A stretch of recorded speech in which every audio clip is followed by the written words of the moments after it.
just took a bath in this river here, and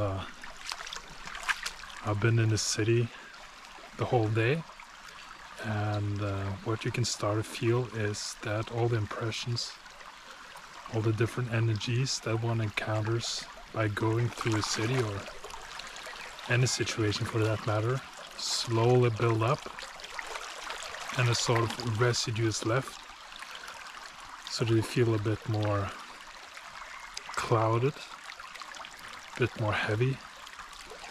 And then taking a bath like this really helps to cleanse it.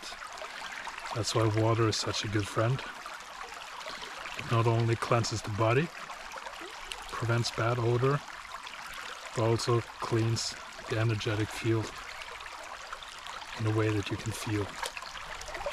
Especially here with a flowing river, the effect becomes even stronger.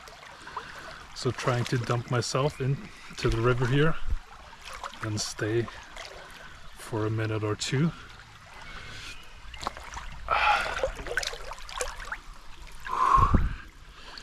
Just going to chill here, and of course the coldness of the water also gives you a boost. So yeah, find some water, find a river if you can, and enjoy it. Nature around, fresh air, cold water.